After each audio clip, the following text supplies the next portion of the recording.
Hello students, मैं योगेश कुमार गुप्ता हमारे YouTube channel knowledge system में आपका हार्दिक स्वागत करता हूं। आज के वीडियो में जो मैं बताने वाला हूं वो है आपका चैप्टर नंबर जो 12 है इनहेरिटेंस। उसमें जो लास्ट का जो पॉइंट है एब्स्ट्रैक्ट क्लासेज, उसके बारे में मैं बताने वाला हूं।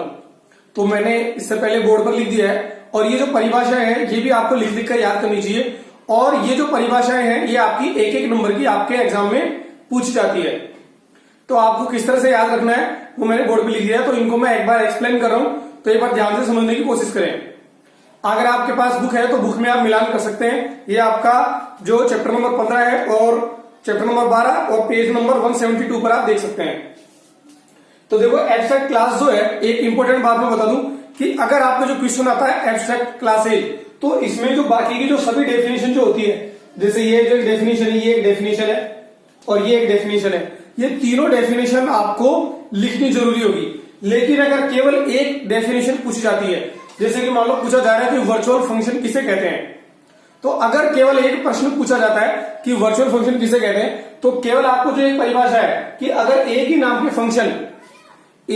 के फंक्शन बेस और डिराइव्ड क्लास अगर दोनों में प्रयोग किए जाते हैं तो उसे वर्चुअल फंक्शन कहा जाता है। जो मेरा पिछला वीडियो था उसमें मैंने आपको बताया था कि आपको याद होगा कि जो पर्सन की जो डेफिनेशन थी, मतलब जो पर्सन जो होता है उसकी जो विशेषताएं होती है वो स्टूडेंट में भी आती है और टीए में भी, मतलब जो टीचर है तो टीचर की जो विशेषताएं, मतलब पर्सन जो टीचर में भी विशेषता दे रहा होता है और टीए में भी, तो एक तरह से वो दोनों में यूज में आ रहा होता है। तो जो फंक्शन एक ही नाम के फंक्शन बेस और डिराइव्ड क्लास दोनों में प्रयोग किए जाते हैं उसे वर्चुअल फंक्शन कहा जाता है। तो एक परिभाषा आप बोल के याद करें, लिख के याद करें कि वर्चुअल फंक्शन किसे कहा जाता है। दूसरी डेफिनेशन बनती है प्योर वर्चुअल फंक्शन। प्योर, तो प्योर का मतलब है जब एक बिना स्टेटमेंट के कोई फंक्शन होता है जिसमें एक भी आपका कोई स्टेटमेंट नहीं हो। स्टेटमेंट का मतलब है अगर कोई भी मान लो आपने आर्गुमेंट नहीं दिया है या कोई भी कैलकुलेशन नहीं की है, कोई भी वैल्यू इनपुट नहीं दी है या कोई भी आउटपुट अगर नहीं दिया है, मतलब कि कोई स्टेटमेंट नहीं है, तो उसे क्या कहा जाएगा? प्योर वर्चुअल फंक्शन उसे कहा जाएगा कि एक बिना स्टेटमेंट के वर्चुअल फंक्शन को प्योर वर्चुअल फंक्शन कहा जाता है। तो अगली जो डेफिनेशन है वो आपकी एब्स्ट्रैक्ट क्लासेज।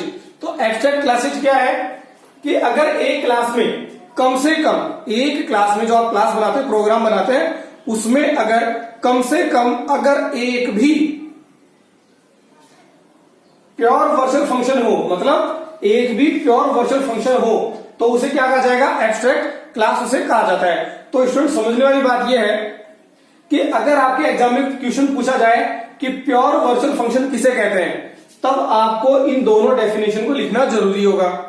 अगर एग्जाम में पूछा जाए कि एब्स्ट्रैक्ट क्लास किसे कहते हैं, तो आपको इन तीनों डेफिनेशन को आपको लिखना जरूरी होगा।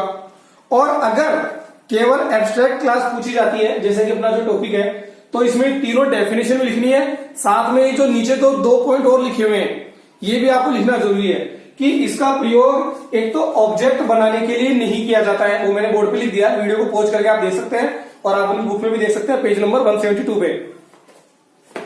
इसका प्रयोग ऑब्जेक्ट बनाने में नहीं किया जाता है, इसका प्रयोग केवल बेस क्लास के रूप में किया जाता है, मतलब ऊपर की क्लास ही होनी चाहिए, सुपर क्लास जिसको हम कह रहे हैं। तो पिछले वीडियो में मैंने बताया था कि जो ऊपर वाली जो क्लास होती है, सुपर क्लास, बेस क्लास, उसमें आपका पेरेंट क्लास में ही होनी चाहिए, जिसे दूसरी क्लासों द्वारा इनहेरिट किया गया है। जिसको नीचे की जो क्लास होती है, जैसे चाइल्ड क्लास है, उसमें यूज में किया जाता है।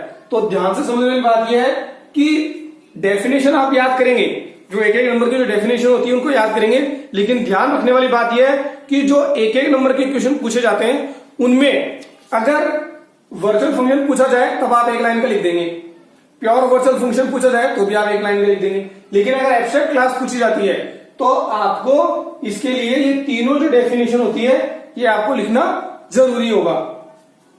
तो इसका प्रयोग नहीं किया जाता है और ये जो 2 डेफिनेशन आपको याद करनी है।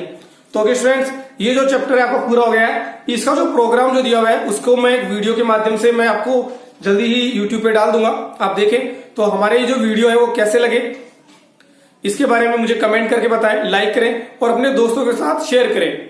हो सकता है आपके कुछ शेयर करने से आपके जो बाकी जो साथी हैं, आपकी जो क्लास में पढ़ रहे हैं, उनको भी कुछ बेनिफिट हो। तो अभी आपके पास बिल्कुल एक क्रूशियल टाइम है, एग्जाम निश्चित रूप से होगी।